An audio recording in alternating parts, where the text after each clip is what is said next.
day one at Soil Health Academy. A reminder the class is called Regenerative Profits Through Adaptive Grazing. And what a phenomenal day. But I'm gonna go straight into it, right? So day one, right? I was able to meet all the instructors prior to the class sitting down. And let me tell you, I was fan shocked. I mean, who isn't? I mean, these guys are the leaders of regenerative agriculture. And it was just a powerful moment to meet these guys. So the instructors were Gabe Brown, partner of Understanding Ag, Shane Yu, another partner, Ray Archuleta, another partner of Understanding Ag, Alejandro and Fernando. They work with Understanding Ag, and they have experience in arid and hot and austere environments here in New Mexico. And their value in regenerative teaching is valuable. If they can convert their lands, dry lands, concrete land, to healthy soils, anyone can do it. And then Kim was the host of this academy, and she's also the owner of the CS Ranch where the academy was held at. She was also an instructor, and she also works for Soil Health Academy. I think she's actually a board member there. But wow, so all the instructors were here, right? It was phenomenal. So we began the day with introductions, and there were, I think, over 50 students, which is the largest class they ever held. But there was such a demand for this particular class, and I think because the geographical location, people are just attracted to come to New Mexico. So they're able to facilitate a large class.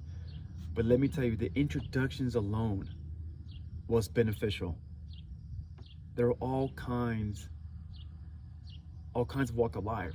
There was diversity within the classroom. I'm talking about people that were seasoned ranchers, 4th, 5th generations, people that have no experience, people that were believers in regenerative ag, people that were on the fence, that wasn't sure about if they should switch from industrial commercial to regenerative ag, and people that are forced to change because of their circumstances, or that their land and soil is not producing or not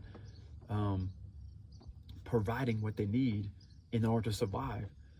And there was guys like me, brand new, in the mid-20s and 30s, who were green, blank slate, and there were also veterans in there. It was just powerful. And I was afraid to come to this course for one reason only, because I didn't have the age or the experience to be respected in this ranching and farming industry. And let me tell you, I was wrong. They accepted me. I felt right at home. And in fact, they're encouraging young people, young aspiring farmers, ranchers, and veterans to enter this industry. So age and experience should not be a barrier to entry anymore.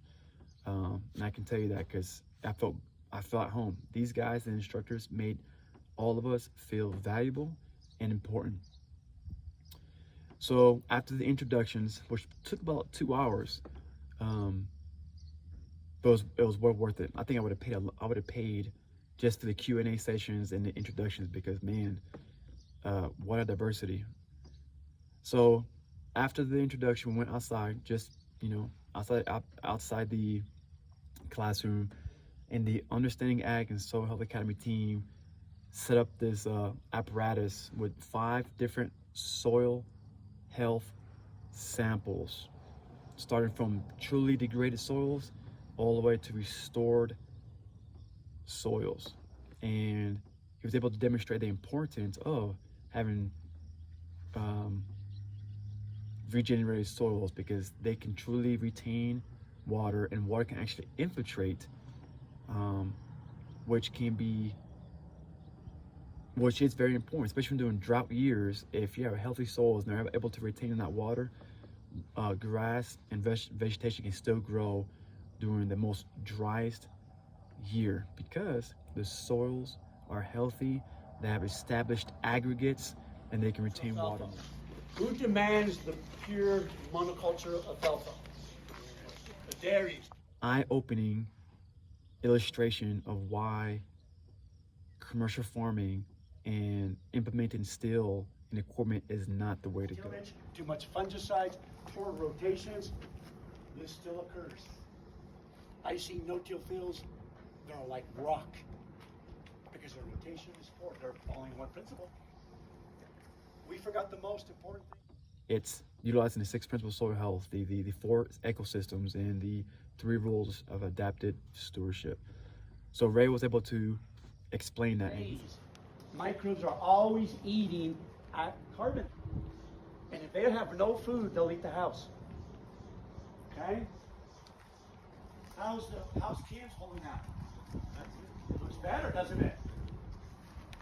All these are cleared. You notice? If I put a wooded forest, clear. What's the difference? Comical guy, man. He was able to tie soil and scripture together.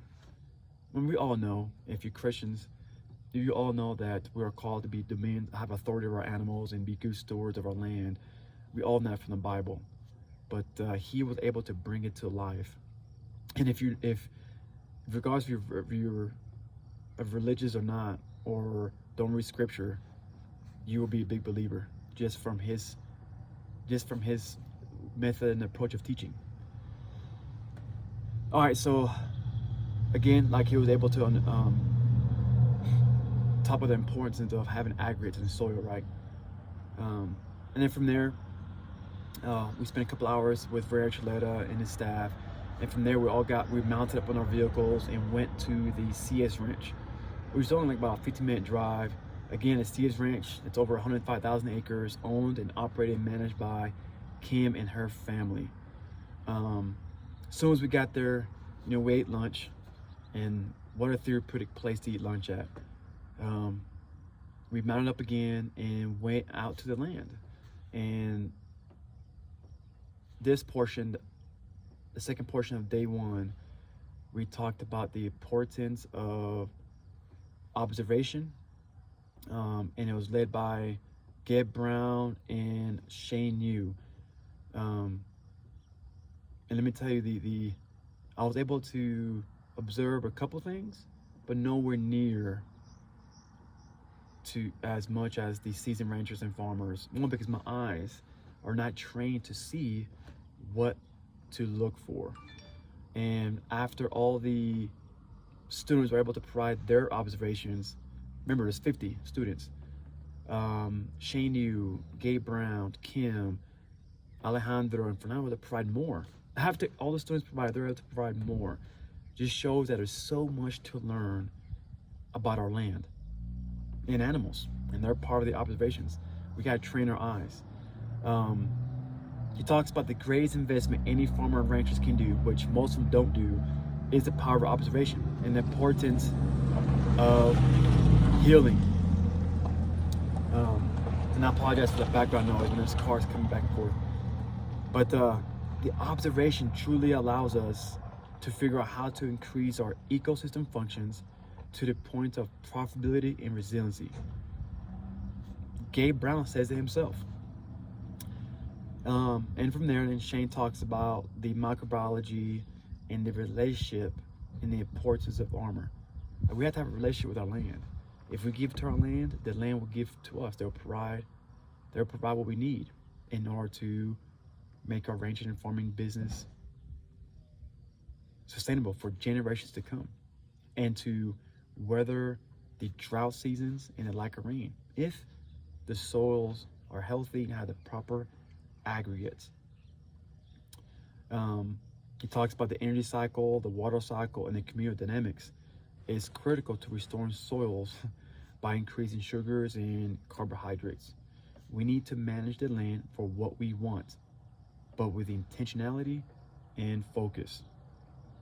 That's it. It's all about being intentional, all about having patience, all about understanding our environment and what it takes to restore our soils. And again, that's using the 6 principles, the 4 ecosystems, and the 3 rules of adaptive stewardship. So that was day 1. And let me tell you, everything I just covered is nowhere near what I learned on day 1. y'all need to truly come out to one of the Soil Health Academy workshops to truly be immersed and learn. And as I'm talking to you guys right now, I'm still unpacking, and I'm afraid that I left a lot of things out, which I know I have, but it's worth every penny, especially if you want to be part of the regenerative ag movement and you want to be part of like restoring our earth and reducing the diseases that we currently have in our country, because we're eating poor nutrient dense foods, right? Because the land can't provide anymore because soils are truly degraded. And Understanding Ag and Soil Health Academy are on a path to restore our earth. And I'm just here just to join and set conditions to learn, because once I have my land and ranch or an opportunity comes up, this is all I know. This is all I'm going to implement. I have no bad habits. I have no experience in farming and ranches. This is the only way I can go, and I can't ignore it. I mean, what I learned, it's biblical and gospel, and there's no way I can go back. I have nothing to go back to. This is it. This is it, and I'm looking forward to it. So, day 2.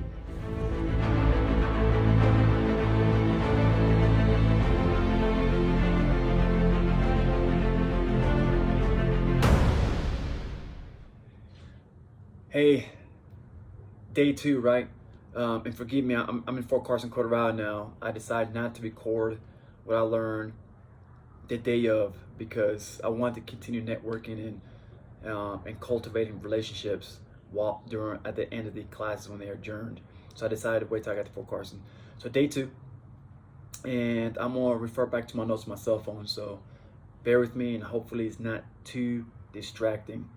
So day 2 started with Q&As, and the Q&A, the questions, obviously the questions were led and delivered by the students, and it was answered by the board members or the partners of Understanding Ag.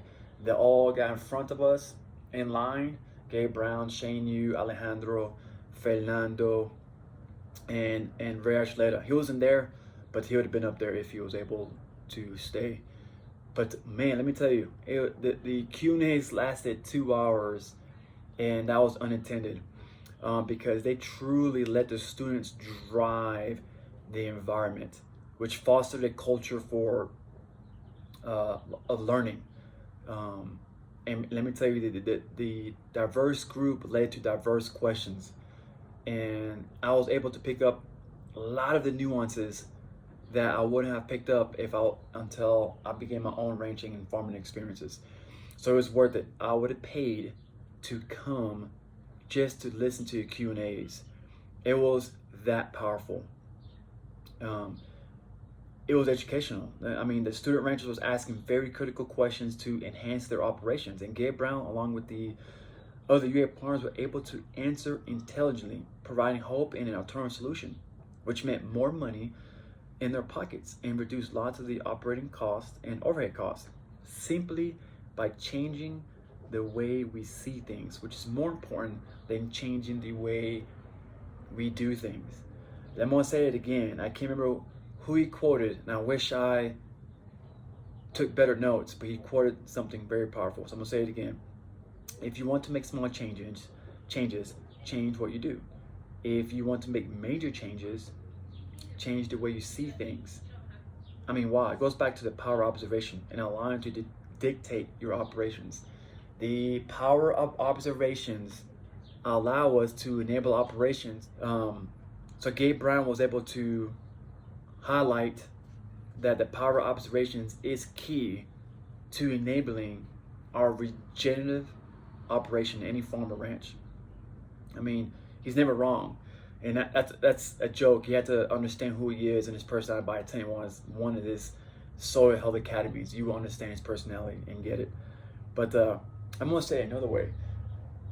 In order to move mountains, we have to change the way we see things. And if you want to continue moving hills, small hills, just change the way you do things. And if I were you, I would love to move mountains. Because at the end of the day, we're in the business of restoring our land and feeding our fellow Americans with nutrient foods. But in order to do that, in order to make a bigger impact, we gotta change the way we see things. And Gabe Brown and the other instructors kept echoing that throughout the course, throughout the day.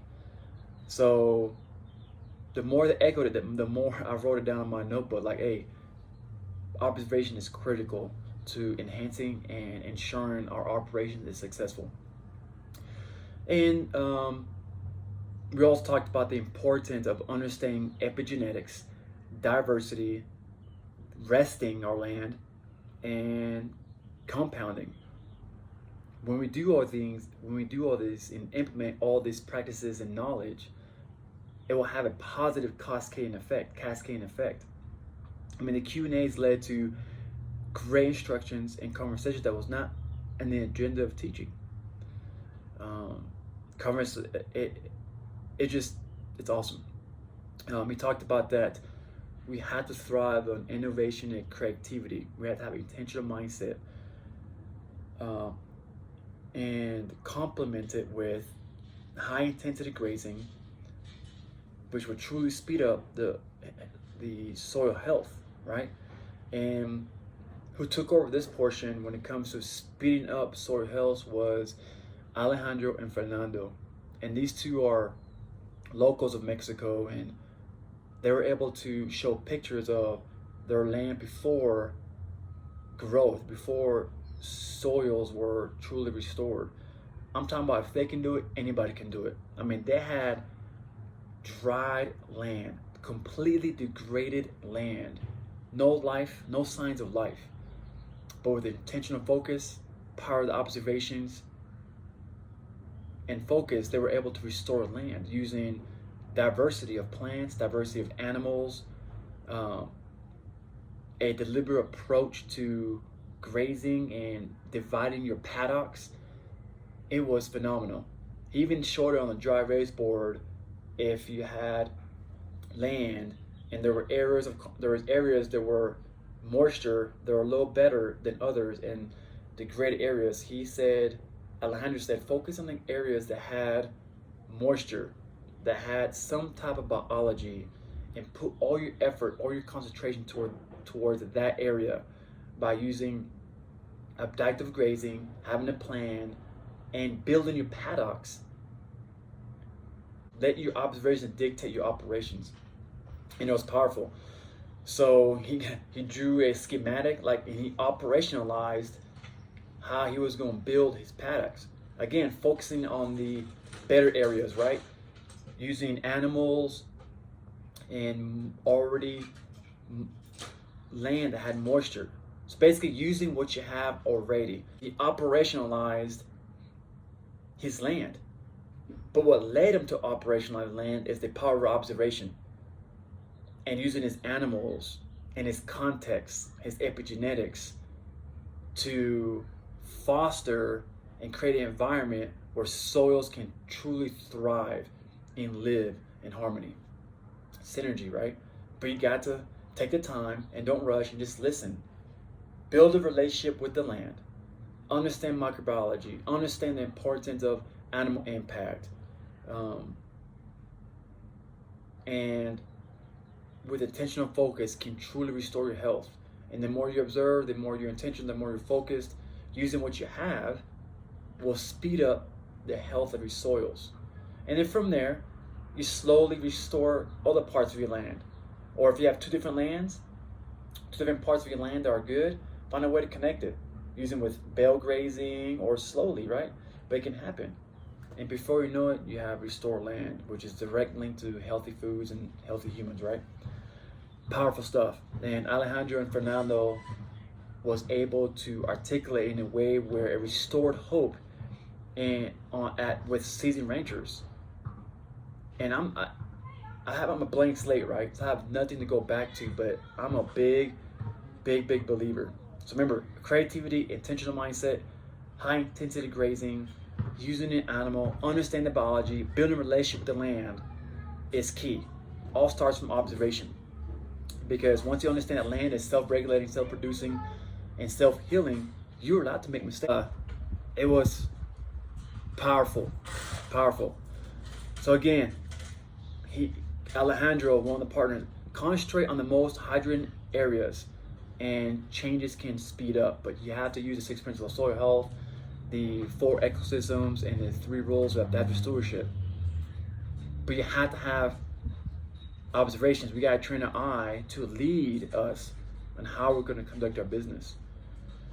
So from there, we went outside. We went to the CS Ranch, and Shane knew he had led the afternoon and demonstrated how to determine plant nutrients and density by utilizing the refractometer, and why to conduct tests and when animals should be eating to achieve optimal growth of cattle, of any animals. I mean, the seasoned ranchers were blown away from the data point, right? Most ranchers let the cows graze whenever they want to, right?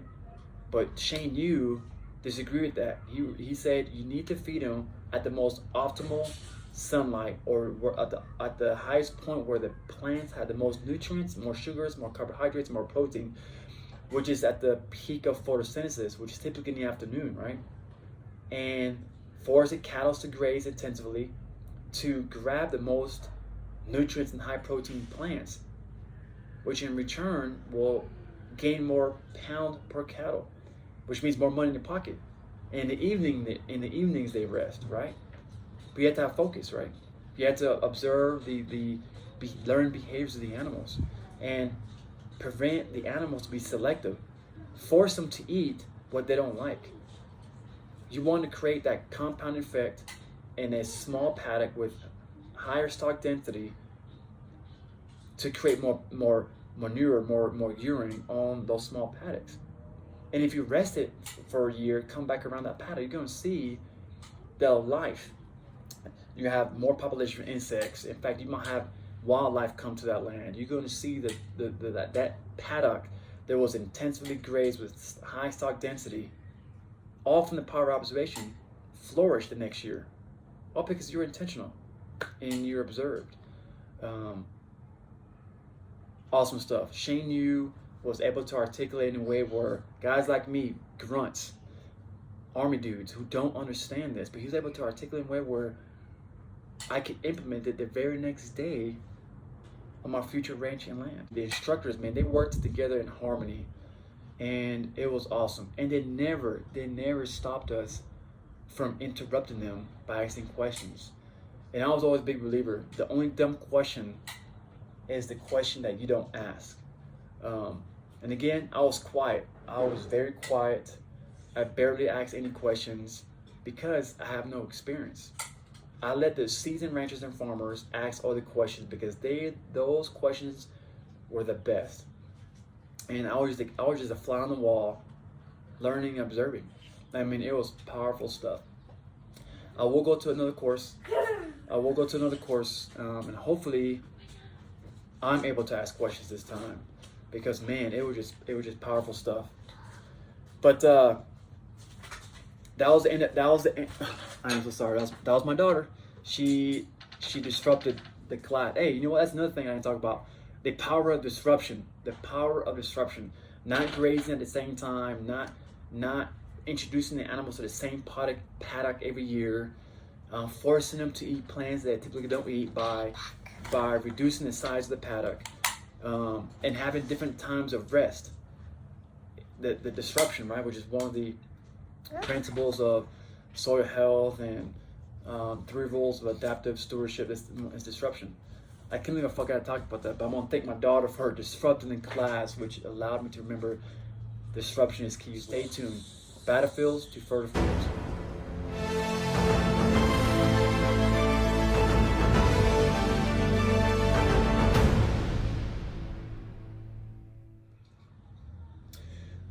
So, day 3, again, it led with Q&As, and it was the icing on the cake, right, for the 3rd day. It was great. But doing the Q&As, I was able to lock in numbers, cultivate relationships, and I even created opportunities. And if you see my 2nd video, I talk about the importance of like networking and building rapport and building relationships. And I was able to do that during my team there in a 3-day workshop. But I was asking people for numbers. There were some students offered me a chance to visit their place and learn. I even have an opportunity to go to a ranch nearby, and he's a manager, and he's practicing the principles of regenerative agriculture. And I'm going to be able to experience how they brand their cattle, and he's going to show me their degraded lands and how they converted it. I mean, the picture he showed me was beautiful, man. I mean, he even had sunflower, and he said, because he's the third generation, he had not seen sunflower grown in its typical environment for decades, because the conditions weren't set, the biology wasn't there, all simply by the power of the observation and executing biomimicry, mimicking the animal impact on land, how it was done centuries ago, by mimicking how cattle and herd was moved through land, right? And sometimes back in centuries ago, those animals won't come back to that pasture for another year, right? Because cattle, bison, they move in seasonal shifts, right? So that allowed the land to rest. And this guy named Michael is mimicking that. And the only reason he attended the class is to enhance his learning, enhance his education, so he can continue this, because he's starting to see the results, and he's being addicted to the results he is seeing and observing. And his enthusiasm was contagious. So I had to ask for his number. I had to ask for the opportunity to go out to his ranch, and in fact, he asked me to come out, and it was just two minds in sync. So here in mid-June, he's gonna afford me the opportunity to go there to see how he actually put the practices into place, and allow biomimicry to fully cultivate. But so the third day was very similar to day 1 and 2. It was great. We actually got to move cattle around and create paddocks, and I volunteered for that job. Obviously, rookie here, right? I was able to grab the electric fencing, portable electric fencing, and created paddocks. And being around those animals, those cattle, was therapeutic.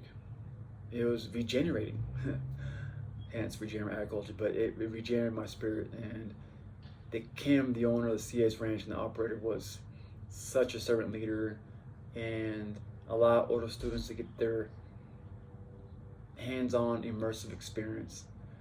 And as we were doing that, her and her brother, man, they were able to talk about the history of the ranch, and it was just a beautiful thing to see and listen to them speak.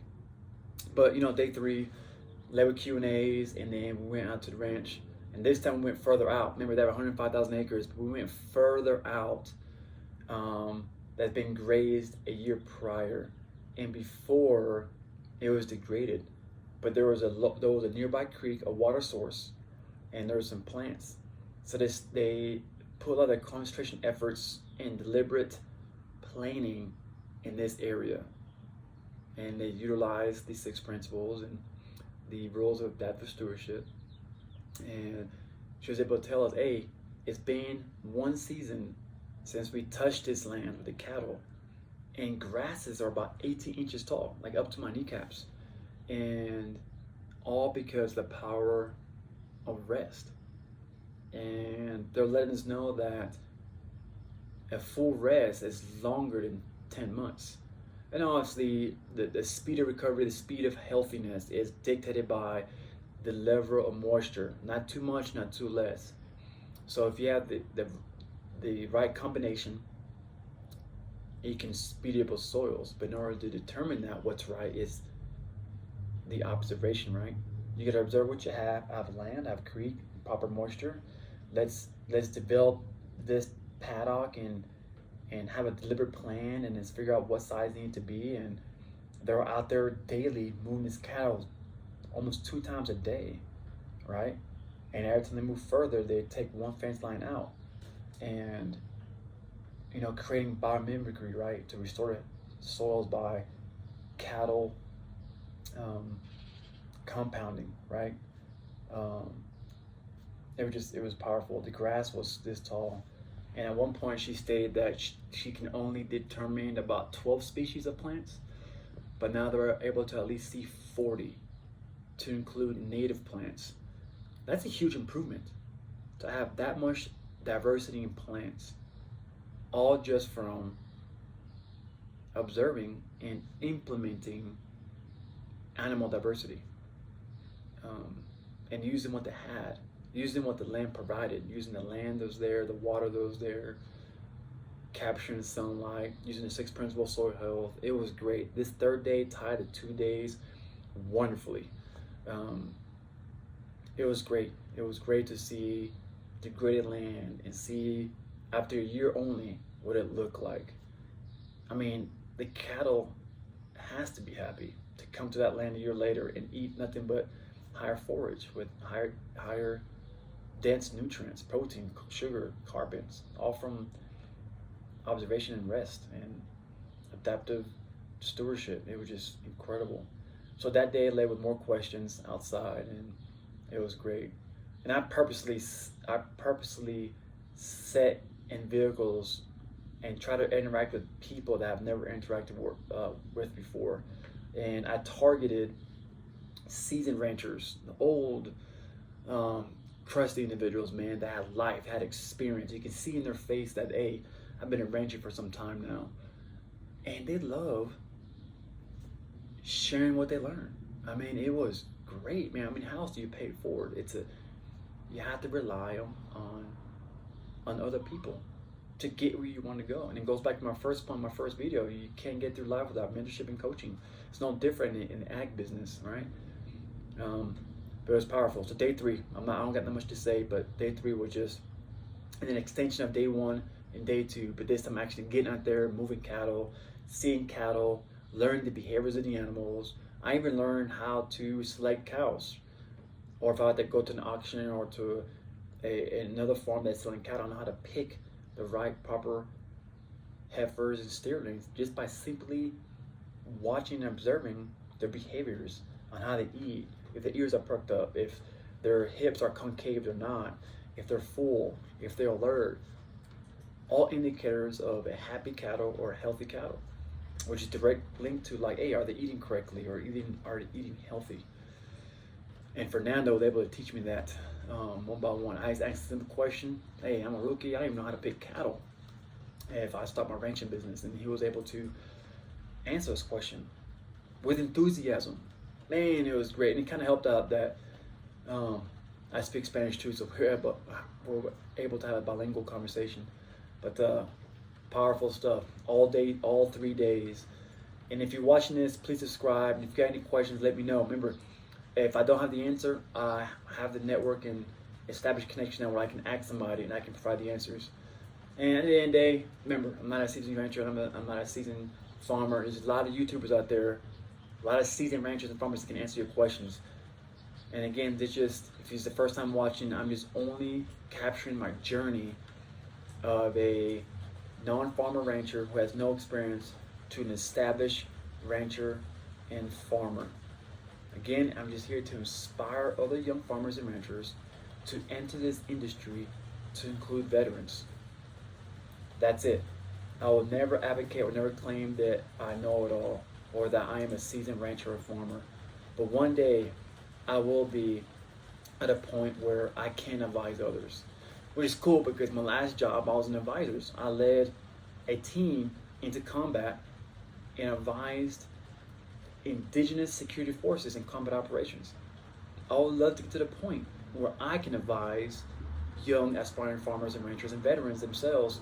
In time, I can become the consultant. I can become the advisor of his, like the audience, young veterans that are living in the military, young aspiring farmers. I can teach and mentor. But in order to do that, I got to educate myself. I'm going through my own boot camp, and I'm establishing connections for people to allow me to do that. But stay tuned, and I'll share you I'll share with you guys more as I continue my journey to become a Virginia rancher and farmer. All right, that's it to learn how to horseback ride here in a couple hours. But stay tuned, battlefields to fertile fields.